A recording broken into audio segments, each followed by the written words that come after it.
Bom dia a todos, bom dia a todas. São 7 horas da manhã em ponto. Eu sou o William De Luca e hoje, extraordinariamente, apresento o Desperta ICL aqui com vocês. Fábio Panucci, eu estou de volta amanhã. Você não ligou errado, não começou o rolê ICL ainda.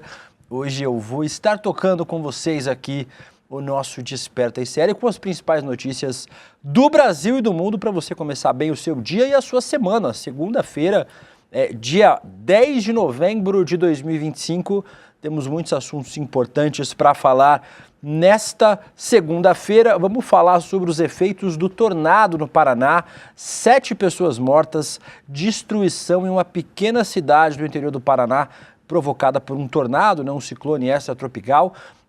A COP30 acontecendo em Belém, falando sobre mudanças climáticas. A gente tem um efeito claro das mudanças climáticas no território brasileiro durante a COP30. Vamos falar sobre esse assunto e também sobre a COP, que começa oficialmente nessa segunda-feira. Vamos trazer os principais detalhes dos temas que serão debatidos na COP30 a partir de hoje, que começa em Belém. Além disso, o presidente Lula, que esteve na abertura da COP, foi para a cúpula da CELAC. Os países latino-americanos e caribenhos fizeram sua cúpula na Colômbia e o presidente Lula deu um recado forte contra Donald Trump, contra o intervencionismo dos Estados Unidos na América do Sul e na América Latina. O presidente Lula falando sobre Trump. Também vamos falar sobre o Enem. O Enem 2025 teve seu primeiro dia no domingo, sempre com muita gente chegando atrasada, com muita gente não conseguindo entrar, mas mais do que isso, o tema importante da redação do Enem, falando sobre a terceira idade, sobre envelhecimento no Brasil e ainda teve pergunta citando o ICL no Enem 2025. Vocês viram isso? Daqui a pouco eu vou trazer para vocês aqui no nosso Desperta. Vamos falar sobre Trump, sobre Derrite, sobre talha-ferro, com maioria formada para virar réu no STF, sobre Fórmula 1, Michele Bolsonaro, sobre Antony Garotinho, se der tempo de falar sobre tudo, até às 8 horas da manhã, aqui com vocês, agradecendo a audiência de todo mundo que já está acompanhando o programa aqui, a Lúcia Mack, Fátima Vieira, Maria Lotte, Severino Cazé, a Maria Cristina Coelho, Nico Louco, o José Carlos Licas, Lucimar Mendes, todo mundo que está conectado aqui no nosso... Eu vou acertar a câmera em algum momento, Alex. No nosso Desperta ICL nesta segunda-feira. E quem está comigo também nesta segunda-feira é ele. Alex, eu fiz o Desperta algumas vezes aqui e não tinha uma pessoa para conversar. Então é muito bom agora fazer o Desperta aqui no lugar do Fábio Panucci hoje e ter alguém para poder conversar. Então, um bom dia para você, Alex. Tudo bem? Bom dia, William. Bom dia, chat. Bom dia a todos. Seja bem-vindo nessa nova etapa do Desperta. Estou aqui com você, William, para trazer os melhores momentos também do esporte e sobre tudo que você quiser comentar, hoje. Tá bom? Isso, hoje foi muito triste. Eu estou meio triste, meio abalado o que aconteceu ontem ali, William. Estamos os dois. Isso. O que acontece? Esse fim de semana ocorreu a 33ª rodada do Brasileirão. Ali no sábado teve o primeiro jogo que abriu a rodada, que foi Atlético Mineiro Sport, 4-2 Atlético Mineiro. O Vasco perdeu para o Juventude por 3-1 jogando em casa. O Internacional e o Bahia ficou no empate de 2-2. E o São Paulo perdeu de 1-0 ali contra o Red Bull Bragantino.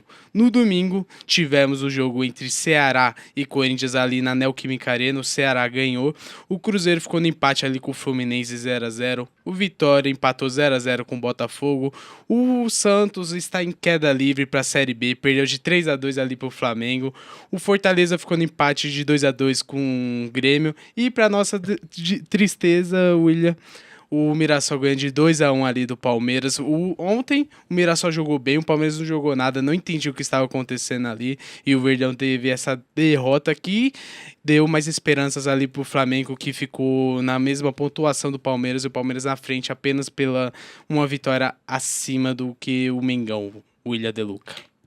Muito bem, Alex. Realmente... Não deu para entender como o Palmeiras jogou nesse domingo, jogo muito abaixo da média, tomar gol de lateral em 2025 não tem a menor condição, mas o campeonato fica aberto, né? Ainda a gente tem Palmeiras e Flamengo disputando aí cabeça a cabeça os dois principais títulos do futebol brasileiro sul-americano, né? O Campeonato Brasileiro e a Libertadores, tudo aberto. Agora ainda mais aberto na próxima rodada é Palmeiras e Santos na Vila Belmiro, e Flamengo e Sport no Maracanã. Então a gente deve ter mais uma vitória do Flamengo. O Palmeiras vai com tudo para cima do Santos, com todos os desfalques do mundo, graças a essa infame data FIFA que tira os melhores jogadores dos times brasileiros e sul-americanos durante o campeonato, né? Então a gente tem aí 8 jogadores de desfalque para o Palmeiras e 8 para o Flamengo, mas, Alex, a gente volta a falar de esporte ainda hoje, vamos falar um pouquinho sobre Fórmula 1 e sobre as presenças não tão VIPs assim na Fórmula 1 aqui em São Paulo. Teve Grande Prêmio de São Paulo esse fim de semana, então a gente vai falar sobre isso daqui a pouco. Alex, vamos muito nessa, obrigado pela participação até agora, tamo junto. Daqui a pouco também tem Lula Costa Pinto. O Luiz Costa Pinto vai estar aqui com a gente falando também sobre Trump e sobre derrite. Então daqui a pouquinho o nosso querido Luiz Costa Pinto estará com a gente aqui no Desperta ICL. Alex, vamos para a primeira notícia. Notícia triste. Nesse fim de semana a gente teve o registro no Paraná de ventos de 250 km por hora, 6 mortos e mais de 700 imóveis destruídos. Aqui a gente está vendo a notícia da RPC, do G1, falando sobre essa destruição em Rio Bonito do Iguaçu. Os ventos destruíram 90% da cidade. 750 feridos, 6 mortos e 700 imóveis destruídos. Isso aconteceu na tarde de sexta-feira e na madrugada de sábado, né, entre sexta e sábado. Segundo a Defesa Civil, a cidade mais atingida foi a que eu citei, Rio Bonito do Iguaçu, no centro-oeste do estado, onde 90% das construções foram danificadas. A gente tem um vídeo aí, o Alex vai colocar para a gente o vídeo da destruição. Olha como ficou a cidade depois da passagem desse tornado pelo Paraná. Olha só as imagens. A cidade ficou 90% destruída. A gente está vendo ônibus, poço de gasolina. As imagens são impressionantes. Aí a gente está vendo as imagens de Rio Bonito do Iguaçu. Segundo a Defesa Civil, há relatos de colapso estrutural em prédios e destelhamento de quase todas as casas. Todas as casas do município, que tem 14 mil habitantes, fica a 400 quilômetros de Curitiba, montaram um hospital de campanha na cidade para atender as vítimas e mais de 3 mil imóveis ficaram sem luz. A distribuição de água na cidade também foi afetada. Imagens impressionantes que a gente está vendo aqui ao lado de como ficou a cidade de Rio Bonito do Iguaçu. Segundo o secretário de Segurança Pública do Paraná, mandaram aeronaves e ambulâncias para a cidade e o Sistema Meteorológico do Paraná confirmou que o tornado foi formado dentro de uma supercélula, que é o tipo mais severo de tempestade. Tem mais imagens que a gente vai colocar para vocês aqui, enquanto eu vou trazendo outros dados dessa tragédia, de como os ventos, isso aí Não, se você quiser pode deixar o áudio, o áudio é bom. Olha só a cidade inteira sendo destruída pelo tornado no Paraná. Isso aí foi na noite de sexta-feira para sábado. Vocês estão vendo ali a passagem do tornado, dá para ver ele passa. Ele fica tudo escuro porque o tornado passa e deixa tudo escuro. Impressionantes essas imagens. 7 pessoas morreram, a gente tem a confirmação até agora. Aí são imagens do centro da cidade de Rio Bonito do Iguaçu.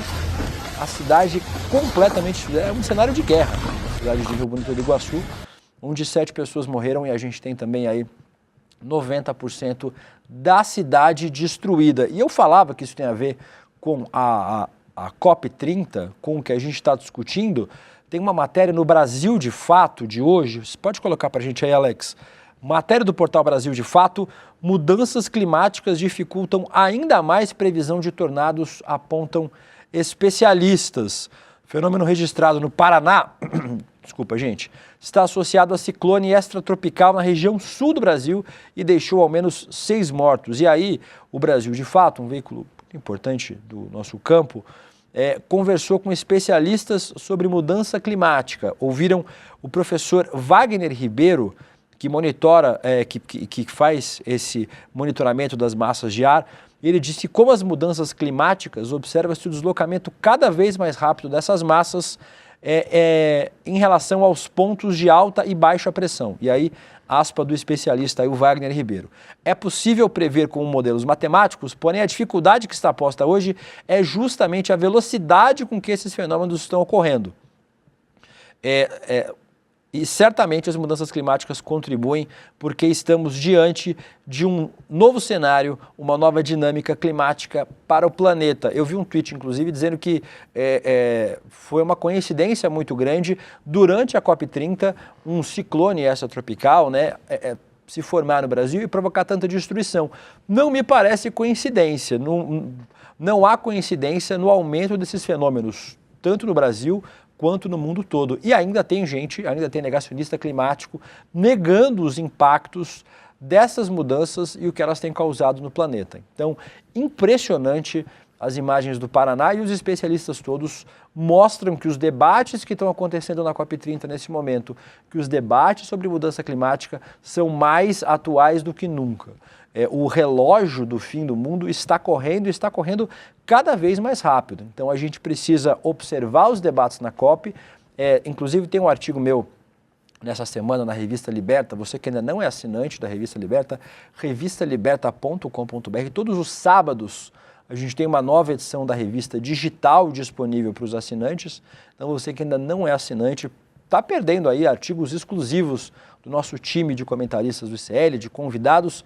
Nessa semana eu escrevi para a revista para falar exatamente sobre a COP30 e sobre a demora do tempo da política em relação ao tempo do planeta. O relógio do fim do mundo corre cada vez mais rápido e a gente tem uma dificuldade de apresentar respostas políticas e dá para entender o motivo, né? O Brasil e os outros países em desenvolvimento precisam continuar explorando, por exemplo, combustíveis fósseis, precisam continuar usando as reservas de combustíveis fósseis para poder investir no seu desenvolvimento e investir também em políticas sociais. O que os países desenvolvidos, os países da Europa, os Estados Unidos, já fizeram, inclusive, às custas da exploração do planeta. Então, a gente precisa equacionar o tempo da política, que os países mais ricos paguem pela conta das mudanças climáticas, usem seus recursos, muitos deles adquiridos com a devastação do planeta, para a gente poder fazer efetivamente um retorno a um planeta mais sustentável, né? O que a gente vive hoje, claramente não há sustentabilidade no que a gente tem visto hoje, e essa destruição no Paraná, inclusive a gente aproveita para prestar solidariedade às vítimas, às 7 vítimas e às famílias das pessoas que morreram lá no Paraná, porque é uma tristeza enorme que não existe efetivamente sem esse debate das mudanças climáticas. Deixa eu aproveitar, Alex, para a gente trazer mais um tema ainda relacionado. Eu estava falando sobre a COP30, a gente tem aí meio ambiente, notícia do G1. COP30 começa oficialmente nesta segunda. Saiba o que está em jogo e o que esperar da conferência sobre a crise do clima.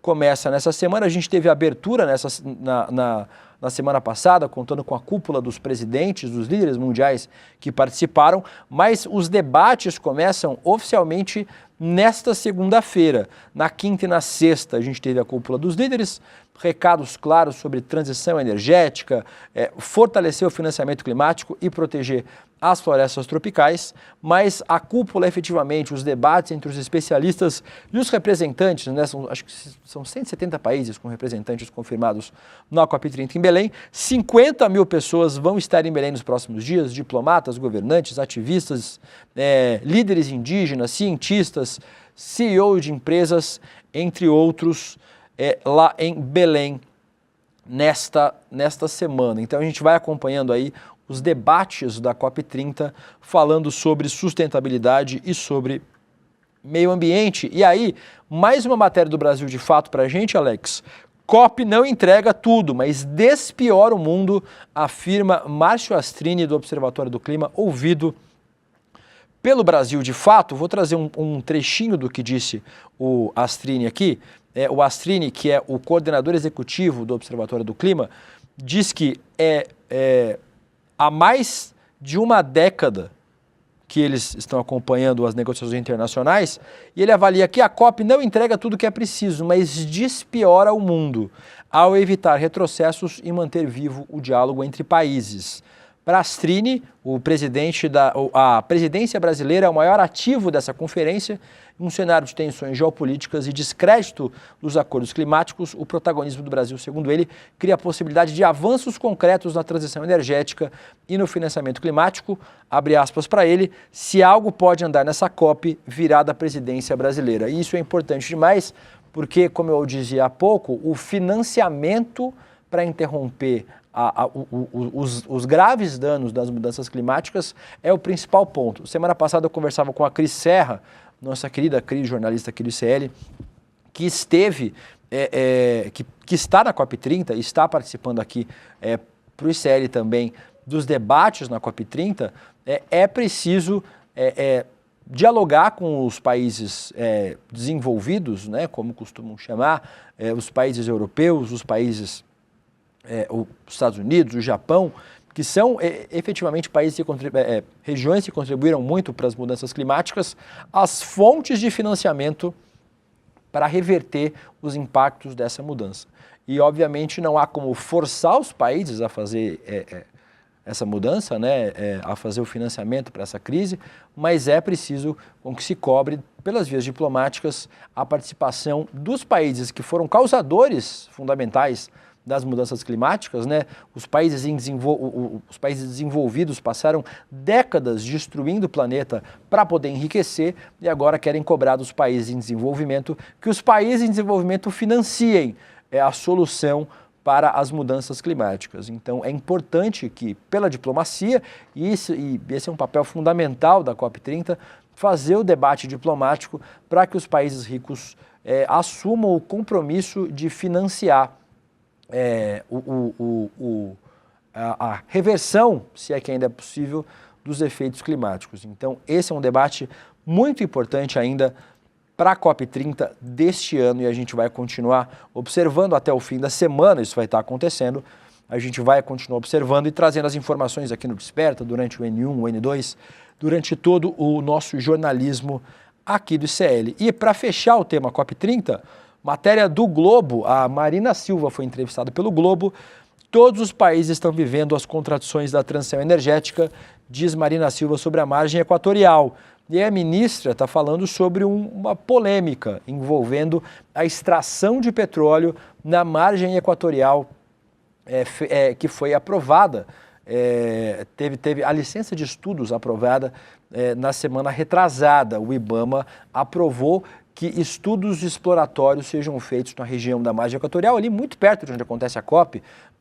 A COP acontece em Belém, a poucos quilômetros da costa, a margem equatorial, onde o Brasil pretende fazer extração de petróleo. A ministra Marina Silva diz que o Senado está na contramão dos esforços para frear as mudanças climáticas. Chama de absurda a aprovação de novos benefícios para usinas termoelétricas movidas a carvão às vésperas da conferência. E ela também também minimiza o aval do governo para a operação da Petrobras na margem equatorial, dizendo que chamando isso de desafio e contradição na transição energética. E realmente existe um debate sobre isso, sobre essa exploração de petróleo pela Petrobras na região amazônica, na margem equatorial, porque o risco de um acidente colocaria, obviamente, o risco de um acidente com petróleo colocaria em risco toda a biodiversidade da região. Então, é um debate importante, mas como eu falei para vocês, é uma contradição que o governo brasileiro vai precisar lidar. É uma contradição irresolvível, porque o Brasil precisa desses recursos. Certamente, se o Brasil não explorar os recursos da margem equatorial, outros países farão a exploração, ainda que esteja na costa brasileira, né, gente? O petróleo embaixo não tem divisa, né? O campo vai ser, obviamente, explorado pelo Brasil, explorado pela Petrobras, mas a gente tem aí também um debate importante a fazer sobre preservação ambiental. É uma contradição que não tem solução aparente. Os países em desenvolvimento vão continuar explorando combustíveis fósseis porque precisam desse recurso para poder se desenvolver. Com isso, nós vencemos o tema da COP30. Daqui a pouco eu vou falar sobre CELAC. O presidente Lula esteve na Colômbia neste final de semana, falando na cúpula de líderes da América Latina e do Caribe sobre Donald Trump, sobre intervencionismo dos Estados Unidos. Tem uma fala muito contundente do presidente sobre isso. Vamos falar também sobre Derrite, Talhaferro. Daqui a pouquinho, daqui a 10 minutinhos, Lula Costa Pinto estará com a gente aqui para falar sobre Donald Trump e também sobre Guilherme Derrite. Mas antes disso, Alex, eu quero passear pelo Enem 2025. A gente tem aí matéria da Agência Brasil, a abstenção no primeiro dia do Enem 2025 chegou a 27%. O ministro da Educação, Camilo Santana, disse que o gabarito sai na próxima quinta-feira e a gente tem aí o primeiro dia de Enem no domingo, 27% de abstenção, mantendo a média dos anos anteriores, 26%, 28%, mais ou menos a mesma média, mas 4,8 milhões de candidatos estavam habilitados a participar, 3.240 foram eliminados por irregularidades, um número bem baixo em relação ao número de inscritos, e o ministro citou que foram eliminados candidatos que não atenderam a orientações de fiscais, usaram material impresso, se ausentaram, gente que acaba descumprindo as regras. E também o ministro disse que o gabarito vai ser divulgado na quinta-feira.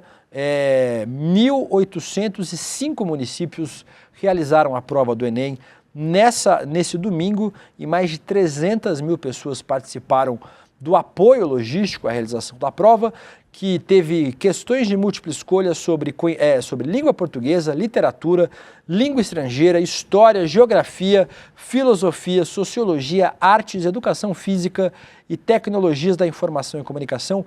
90 questões. Além da redação, o ministro elogiou aí, falou sobre o tema da redação. Abre aspas para o que disse o ministro Camilo Santana. Achei um tema muito atual que exige de todos nós brasileiros um olhar muito cuidadoso, porque o país começou a inverter a sua curva etária, aumentando o número de pessoas idosas. E por que o ministro está falando sobre isso, Alex? Porque nós temos aí na capa do site iclnoticias.com.br. Deixa eu passar pela capa do site antes? Eu não passei pela capa. Gente, tô faz tempo sem fazer o Desperta, tá? Então, talvez eu erre alguma coisa aqui.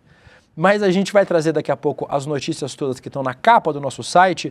Barraco em Santa Catarina, o STF, daqui a pouco eu vou falar sobre isso, tornou o ex-assessor do Alexandre de Moraes réu por vazamento de mensagens. Tem a escolha do Derrite para relatar o projeto que quer equiparar o tráfico de drogas a terrorismo, a tragédia em Santa Catarina, mas eu vou aqui para... Calma aí, que eu vou achar aqui a notícia. Calma que eu vou achar, Alex. Achei? Cadê? Achamos ali? Aqui. Redação do Enem 2025 aborda as perspectivas para o envelhecimento. Então aí, esse foi o tema da redação do Enem, um tema muito importante, matéria da Agência Brasil publicada aqui no nosso site, falando sobre perspectivas acerca do envelhecimento na sociedade brasileira. A gente falou aí sobre as matérias que foram neste domingo e também a redação que teve aí como tema o envelhecimento. Isso é importante demais, porque o Brasil, como o próprio ministro Camilo Santana falou na matéria que eu trouxe agora há pouco, o Brasil é um país que está mudando sua curva etária. O que isso quer dizer? O Brasil, como a maioria dos países em desenvolvimento, tinha um número de jovens maior do que o número de idosos. E com os avanços sociais, em especial a gente não pode deixar de falar sobre os avanços sociais dos últimos 30 anos, em que o Brasil conseguiu, por exemplo, sair 2 vezes do mapa da fome, né? Saiu, voltou no governo Bolsonaro e agora saiu de novo do governo Lula. Os projetos de redistribuição de renda, o Brasil tem um número cada vez maior de idosos, as pessoas estão ficando mais velhas e as famílias estão tendo menos filhos. Isso faz com que a curva etária do país acabe mudando. Então a gente vai tendo aí um número cada vez maior de pessoas mais velhas e um número menor de pessoas mais jovens, o que é um desafio adicional para a gente fazer o debate para os próximos tempos e talvez alguns estudantes que fizeram a prova do Enem nesse fim de semana tenham abordado temas como este, como por exemplo, como é que a gente vai financiar as aposentadorias, cada vez mais gente ficando mais velha, se aposentando, e a gente tem também graças aos impactos nefastos da pejotização, dos ataques à CLT, a gente tem um número menor de pessoas registradas formalmente. Então hoje a gente tem muita gente trabalhando como pessoa jurídica, algumas com escolha, outras sem, né? Já que algumas empresas apenas impõem o formato de contratação. A gente tem muita gente trabalhando na informalidade, então tem muita gente trabalhando como Uber, muita gente trabalhando como entregador de aplicativo e são trabalhos dignos, são trabalhos decentes, mas que geram lá na frente um problema para o país, já que as pessoas não contribuem com a aposentadoria e aí acabam gerando lá na frente um rombo na Previdência Social. As pessoas vão receber a aposentadoria, mas não participaram do bolo, né? Não fizeram parte deste financiamento da Previdência. Um dos temas que certamente algum aluno deve ter trazido, tema relevante também, o etarismo, o avanço do preconceito contra pessoas idosas no Brasil, temas fundamentais para a gente discutir o futuro do Brasil, e a gente tem aí o Enem 2025 trazendo este tema na redação. Mas, Alex, sabe quem foi citado no Enem 2025, Alex? Sabe quem? O ICL. Bota aí na tela a questão do Enem falando sobre olha lá, ó. Do predomínio das mulheres pretas brasileiras nos Jogos Olímpicos de 2024, uma coisa chamou a atenção no pódio. Elas valorizam a parte psicológica. As duas medalhistas de ouro, a judoca Beatriz Souza e a ginasta Rebeca Andrade, ressaltam em várias entrevistas a importância da saúde mental. Em uma dessas entrevistas, Rebeca sinaliza: acho que não é só sobre vencer a Simone, é sobre vencer a mim mesma. A minha briga está na minha cabeça, não está com outras pessoas. Para conseguir fazer as minhas apresentações, preciso controlar minha cabeça, o meu corpo, e essa é a briga. Na mesma linha, a skatista Raíssa Leal exalta a necessidade de terapia. A seleção brasileira de futebol de mulheres tem suporte psicológico como reforço de treinamento. E aí tem o link, ali embaixo, Alex, iclnoticias.com.br. Vocês aí no chat respondam qual é a alternativa correta. O Alex vai responder para mim daqui a pouco também qual é a alternativa correta aí nessa pergunta feita pelo Enem, citando um texto do Chico Sá, esse texto do nosso querido Chico Sá, apresentador do ICL Notícias, segunda edição, citado no Enem 2025. A coluna do Chico Sá, ó, Alex, se você quiser colocar na tela aí, ó, macharada, mire-se no exemplo daquelas mulheres olímpicas. Ao contrário de Neymar, Hendrick e direção da CBF, as atletas vencedoras em Paris destacam a importância de um trabalho psicológico forte. A coluna do nosso querido Chico Sá, um beijo para você, Chico, coluna do 8/8 de 2024, do ano passado, e virou questão do Enem, o ICL chegando cada vez mais longe também no Enem 2025. Alex, quando o nosso Lula estiver disponível, você me avisa? Já está no jeito, então? Vamos a ele, Lula Costa Pinto. Bom dia, Lula, um prazer receber você aqui no Desperta ICL, hoje sem Fábio Panuzzi, mas fazendo um esforço de substituir o insubstituível Fábio Panuzzi, Lula. Bom dia, Deluca, e aí para entrar já no tema que você estava falando há pouco, é uma lufada de ar jovem, né? Porque o Fábio já está passado nos anos aqui, né? O Fábio é de minha geração, né? Bom dia. Não sou tão mais jovem assim, Lula, mas eu vou agradecer o elogio. Não, mas vale a provocação ao Fábio, tá? Vale, sempre vale. Um beijo pro Fábio, o Fábio tá de volta, pessoal. Lula, eu vou trazer um tema que eu não tinha combinado com você, mas sei que você vai falar bem sobre esse tema. Tem a ver com o que você vai falar também, mas eu vou trazer aqui pra gente, no site iclnoticias.com.br. O presidente Lula participa da cúpula da CELAC na Colômbia, em um momento de tensão na região, né? No Caribe, Venezuela, Colômbia. Matéria da Agência Brasil fala que o presidente participou na reunião da CELAC com a União Europeia no domingo, em Santa Marta, na Colômbia. Em entrevista a agências internacionais antes do encontro, o presidente disse que é um ambiente apropriado para discutir o movimento militar dos Estados Unidos na região do Caribe e na costa da Venezuela. E aí, Lula, eu vou trazer um vídeo do presidente Lula falando na CELAC sobre esse momento tenso e a importância de debater isso neste momento. Vamos ver o vídeo do presidente Lula. A América Latina e o Caribe vivem uma profunda crise em seu projeto de integração. Voltamos a ser uma região balcanizada e dividida, mais voltada para fora do que para si própria. A intolerância ganha força e vem impedindo que diferentes pontos de vista possam se sentar à mesma mesa. Voltamos a conviver com as ameaças do extremismo político, da manipulação da informação e do crime organizado. Projetos pessoais de apego ao poder muitas vezes solapam a democracia. Estamos deixando de cultivar nossa vocação de cooperação e permitindo que conflitos e disputas ideológicas se imponham. A guerra, no coração da Europa, segue semeando a incerteza e canaliza para fins bélicos recursos até então essenciais para o desenvolvimento justo e sustentável que sonhamos. A ameaça de uso da força militar voltou a fazer parte do cotidiano da América Latina e do Caribe. Velhas manobras retóricas são recicladas para justificar intervenções ilegais. Somos uma região de paz e queremos permanecer em paz. Democracias não combatem o crime violando o direito internacional. E aí, Lula, mais uma matéria do clnoticias.com.br. Lula critica velhas retóricas que justificam a intervenção de países. Vocês ouviram aí o presidente falando sobre isso. Mas se vocês quiserem ler mais sobre o tema, também está no site do clnoticias.com.br. Um beijo para o Chico Alves, nosso editor do site. Lula, o presidente falando algo importante. Há muito tempo a gente não vê um conflito armado na América do Sul, em especial um vizinho do Brasil. Importante fala do presidente, dura crítica ao intervencionismo dos Estados Unidos, em especial com as tropas americanas cada vez mais perto da costa colombiana, né, Lula? Olha, De Luca, o presidente Lula fez questão de ir a esse encontro da CELAC na Colômbia, que não estava previsto na agenda normal dele. Ele abriu essa possibilidade de ida e confirmou-a só no fim da semana passada, porque o Ministério da Defesa e o Itamaraty brasileiros têm informações fundamentadas, informações bastante checadas e coerentes, dando conta de que, de fato, o Donald Trump não está apenas bancando um jogo de ameaças com Venezuela e menos um pouco com a Colômbia, mas que é real e possível a possibilidade de uma ação militar em terra efetiva no curso destas 2 próximas semanas.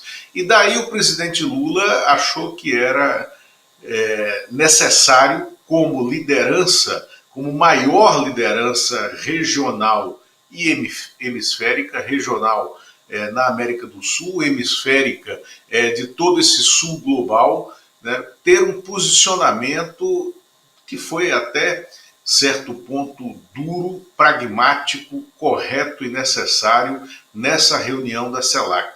Né? Tem de haver um repúdio a qualquer tentativa de ação conflituosa, bélica na região, que não tem essa tradição de intervenções externas aqui. E foi por isso que o presidente Lula esteve na Colômbia para pontuar isso.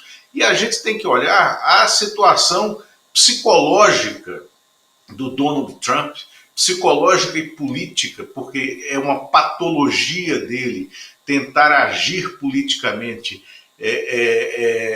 de forma a tentar trazer para essas ações mais duras que ele faz a população americana, que não está de todo convertida a esse trumpismo, que eu diria, neste momento, despirocado. Ontem, o Donald Trump anunciou, sem combinar com a área econômica dele, tanto que o Scott Bennett, né, que é o secretário de Tesouro americano, não estava sabendo do fato, que ele vai distribuir lucros, né, do tarifaço entre os americanos de maneira indistinta, vai distribuir $2.000, né, para os americanos para ampliar a adesão.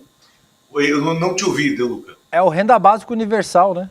É o renda básica universal, mas ele dizendo o seguinte, que vai distribuir esses $2.000 para que o americano médio saiba que o tarifaço tinha que ser feito e que está dando lucro, né, aos Estados Unidos, o que é falso. É tão falso que os Estados Unidos estavam, até ontem à noite, continua hoje, tá? Até ontem à noite, num shutdown, quer dizer, um bloqueio das contas públicas, já havia 3 semanas. Ontem à noite houve uma reunião do Senado americano, onde parece que eles chegaram a um acordo, e no Senado eles iriam votar, né, ao longo dessa madrugada. Não sei se já tem um resultado, não vi em canto nenhum o resultado dessa votação, de que haveria uma votação para sair desse shutdown, e hoje, durante o dia, o tema seria levado à Câmara para que houvesse um retorno,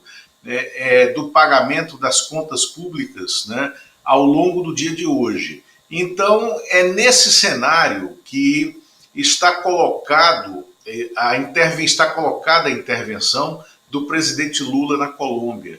Ele foi dizer ao mundo e também ao seu público regional aqui na América do Sul, né, que não aceitaremos essa intervenção, e ela está próxima de ocorrer. O Brasil tem informações precisas de que não é apenas um circuito de ameaças à Venezuela e à Colômbia. Há uma chance real de uma intervenção ocorrer. Lula, tem uma matéria do Estadão desta segunda-feira: uma guerra entre os Estados Unidos e Venezuela é cada vez mais provável.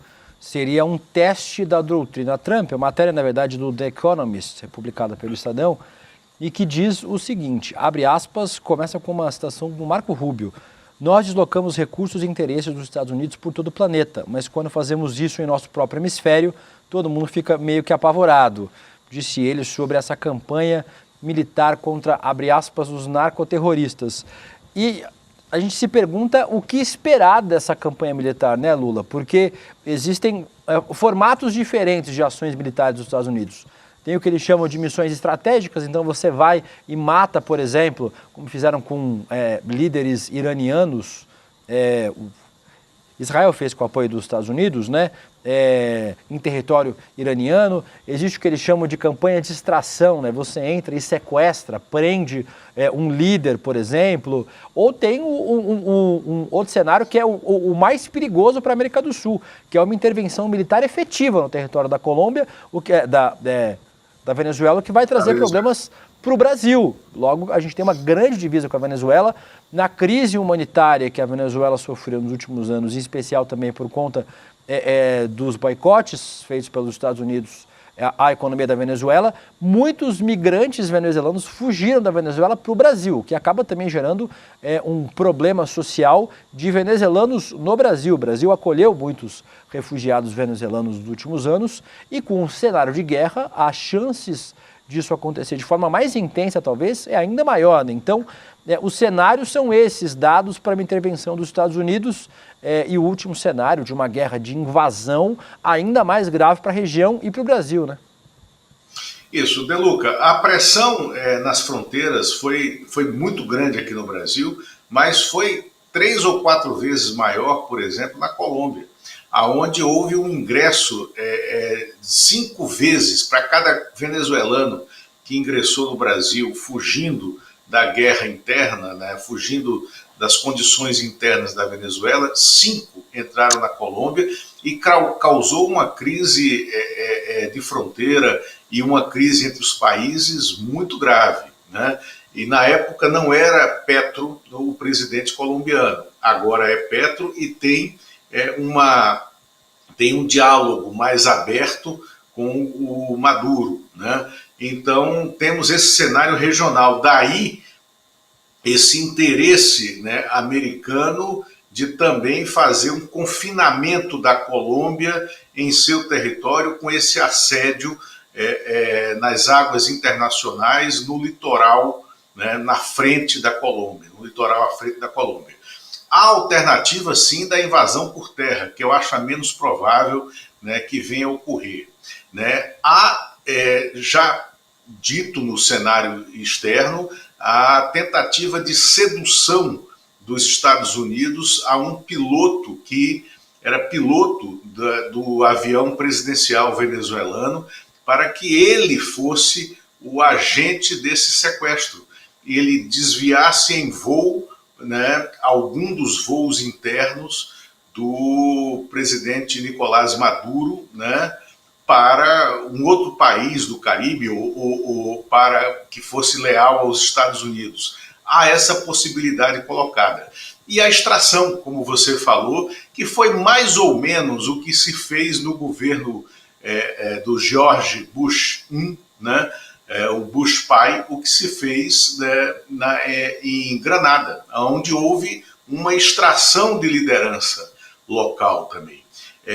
Isso está na tradição, né, do exército intervencionista americano, né? Agora, não pode ocorrer um cenário como esse, um cenário de conflito como esse, em 2025, em pleno século XXI, né, aonde o subcontinente América do Sul construiu todo um histórico de independência e de manutenção regional dentro de uma doutrina democrática. A gente está falando aqui de fatos, de eventos que ocorreram há 30 anos, há 25 anos atrás, aonde a cena regional era completamente outra, era diversamente outra.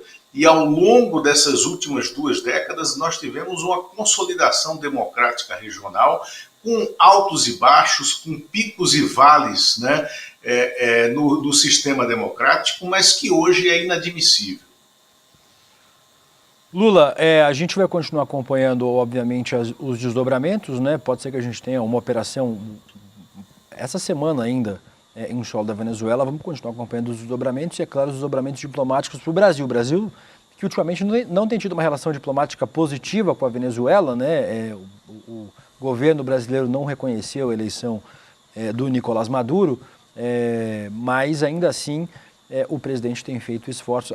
A Colômbia também teve problemas diplomáticos com a Venezuela recentemente por conta do Maduro, mas ainda assim os líderes todos têm feito o possível para defender a soberania da América do Sul, da América Latina. Tanto Colômbia quanto o Brasil têm feito os duros discursos contra o intervencionismo, porque sabem que, como o Lula mesmo citou, o fluxo de imigrantes, por exemplo, afetaria as fronteiras entre Brasil, Colômbia e Venezuela. Então vamos continuar acompanhando aqui também os desdobramentos dessa possível intervenção militar dos Estados Unidos na Venezuela. Agora, Lula, vamos falar um pouquinho de Brasil, sobre um outro, que é um tema que tem ligação, viu, Lula? A gente vai chegar nele.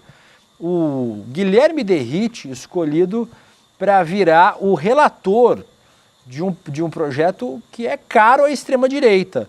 A gente está aí, matéria no site do iclnoticias.com.br. Escolha de Derrite para projeto reforça a desconfiança do governo Lula sobre Mota após a aproximação.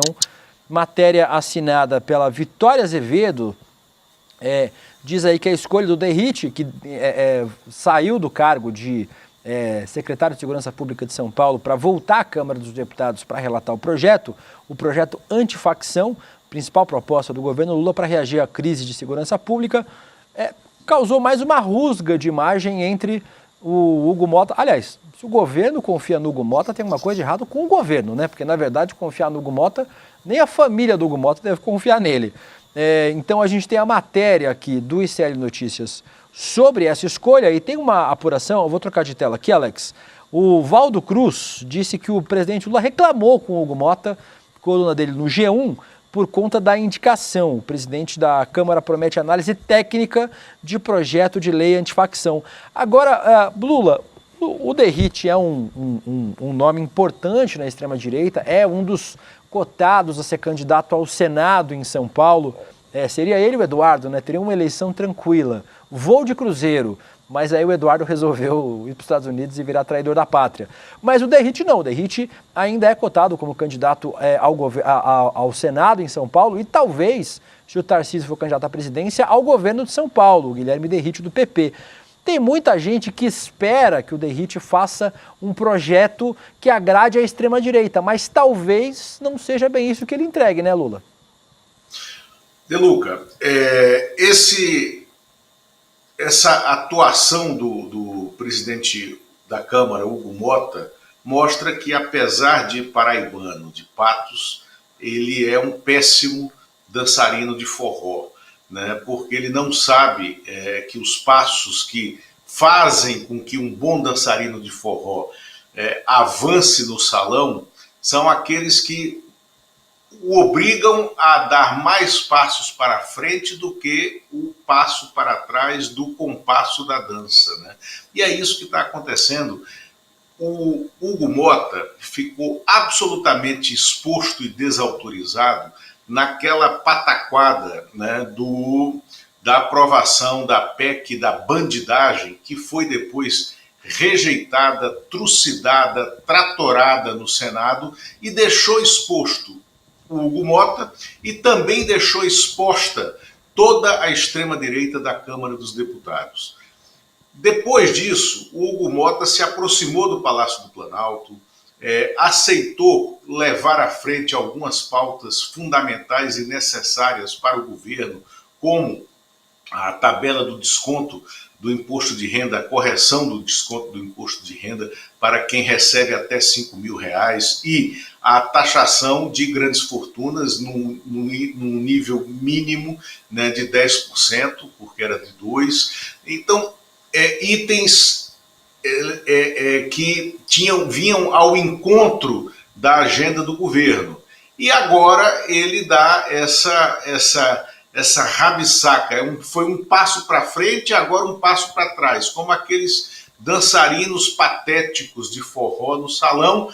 Ele deu esse passo atrás, trouxe o Derrite, né, de volta para a Câmara dos Deputados, numa manobra que é até um desrespeito, né, a quem está lá, da própria extrema-direita há mais tempo. Ele entrega a função de relator em plenário desse decreto, desse conjunto de leis, do pacote de leis antifacção apresentado pelo governo como uma solução viável, uma solução negociada, um mapa do caminho para saídas, né, para as facções, para reaparelhar o Estado, para conter o avanço das facções do crime organizado, do narcotráfico, nos estados, nas grandes cidades brasileiras, né, em razão do que aconteceu no Rio de Janeiro.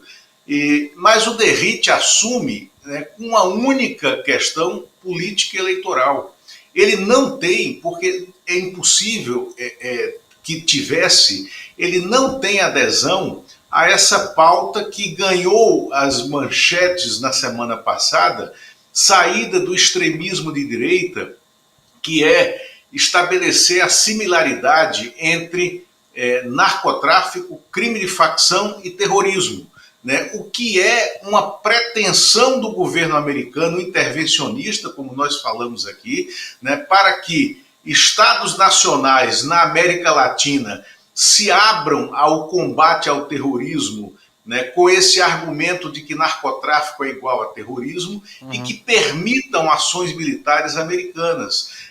A extrema-direita quis fazer isso aqui no Brasil, mas o Derrite já sabe que não pode fazer isso na legislação brasileira, já avisou ontem, numa entrevista que ele deu, que não fará, isso não estará contido no relatório dele, que a direita precisa recuar nesse aspecto, e por uma questão não só, né, de abrir as portas, de não abrir as portas do Brasil a uma intervenção exterior, mas também porque, se ele fizesse isso, ele jogaria fora todo o trabalho dos ministérios públicos estaduais e das polícias estaduais, né, no combate ao crime organizado, inclusive do Ministério Público Paulista no combate ao PCC, aonde o Derrite está devendo, né? Porque as ações da Polícia Paulista contra o PCC são ações desorganizadas, descoordenadas,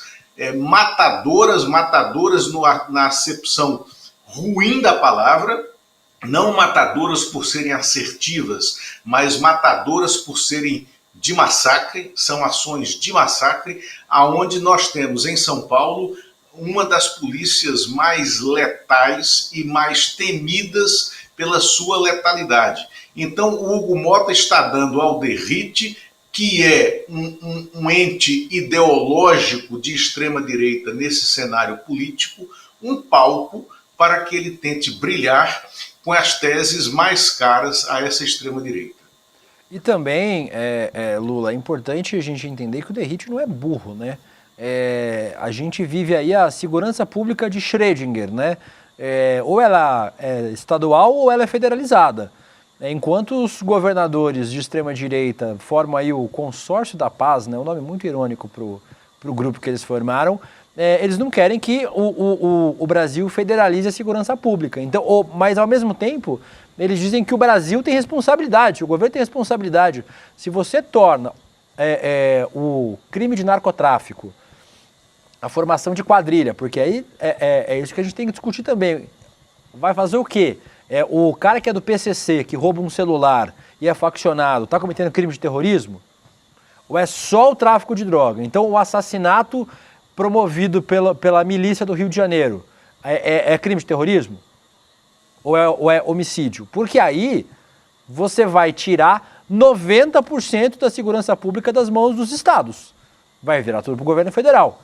Quem vai assumir a segurança pública é o governo. Porque se você tem o crime de tráfico de drogas virando crime de terrorismo, quem cuida de crime de terrorismo é o governo federal, é a Polícia Federal. Então, os governadores têm que escolher a narrativa. Ou o governo federal assume a segurança pública, e aí eles passam a apoiar a PEC da segurança pública, que traz alguns novos elementos para que o governo federal ganhe protagonismo na coordenação, ou eles vão dizer não é terrorismo, a gente vai continuar cuidando com a Polícia Civil, com a Polícia Militar dos estados.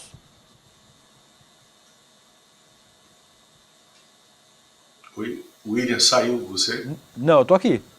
Tá ouvindo? Não, agora sim. Ah, tá ouvindo? O comentário você ouviu? Ouvi. Ah, então é isso. Não, exatamente. Eles têm que escolher. Não, ele tem que escolher e ele me parece que já pragmaticamente, né, com a lei, com a norma, ele já escolheu e ele não fará grandes alterações, e ele está numa sinuca em relação a isso, uma sinuca legislativa, ele não fará grandes alterações ao pacote antifacção do governo, porque ele não pode fazer. E agora ele está procurando filigranas no texto do governo para fazer críticas a esse pacote do governo, né? E ele está ficando, como ele tem pouca articulação dentro do Congresso, até porque a colocação dele como relator foi uma invenção da cabeça do Hugo Mota, junto com os padrões, né, com os patrões do Hugo Mota, que balançam as cordas em que ele se mexe, porque ele é péssimo, ele não tem autonomia de ação, ele é um boneco de ventríloco colocado naquela cadeira de presidente da Câmara. O Derrite está agora pisando em ovos para fazer um relatório que pareça ser contrário ao que o governo quer, mas que na prática não será. E o governo precisa calibrar essa relação para ver pragmaticamente as suas proposições transformadas em lei e pulando essa fogueira da Câmara dos Deputados. Porque quando for para o Senado, a negociação, aí os adultos entram na sala, a negociação é muito mais madura, porque o Senado tem, nessa composição atual, mostrado que, apesar de conter muitos malucos na casa, né, a maioria do Senado é mais organizada e tem uma visão pública da ação política muito maior. Luiz Costa Pinto, muito obrigado pela companhia na manhã dessa segunda-feira, abrindo bem a semana aqui no ICL. Você estará de volta aqui nos próximos dias também com o Panúzio. Muito obrigado pela companhia, bom dia para você. Sexta-feira vai estar de volta. Isso. Maravilha, obrigado você, Deluca. Até logo e até logo quem nos ouve e quem nos assiste. Grande abraço, Lula. Obrigado. Agradecendo a audiência de todo mundo, baita audiência no nosso Desperta ICL. Depois falem para o Panúzio, o William foi bem, cuidou bem da casinha, porque me ajuda aí com o Panúzio. Alex, a gente tem tempo para mais uma, a última, antes da gente terminar o programa. Michele Bolsonaro, matéria da revista Fórum. Submissão saudável e direita cheirosa. O show de absurdos de Michele no Pele Mulher. Eu trouxe um trecho deste vídeo para a gente ver como foi esse evento do Pele Mulher nesse fim de semana em Brasília. Roda o vídeo pra gente. Eu sei a minha missão, eu entendo o meu propósito na Terra. E quando falo sim, eu sou auxiliadora, ajudadora, e a Bíblia fala da submissão da esposa ao marido, mas é a submissão saudável. Mas sabe por quê? Existe um contexto na palavra de Deus sobre a mulher ser submissa ao seu esposo. É você deixar a comidinha do marido, das filhas, dos doguinhos, tudo pronto na geladeira e pedir para o irmão poder aquecer na hora do almoço. Eles vão sentir a sua presença. A mulher fazer uma comidinha gostosa para o marido, cuidar da casa, isso não te menospreza como mulher.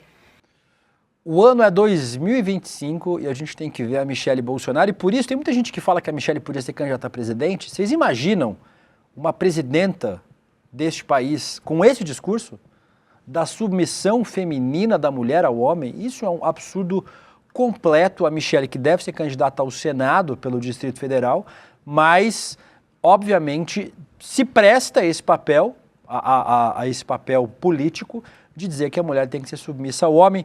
Quis trazer esse vídeo da Michele Bolsonaro antes da gente terminar o programa. A gente vai falar sobre ele no Rolê Sério daqui a pouco também, sobre esse show de bizarrice da Michele.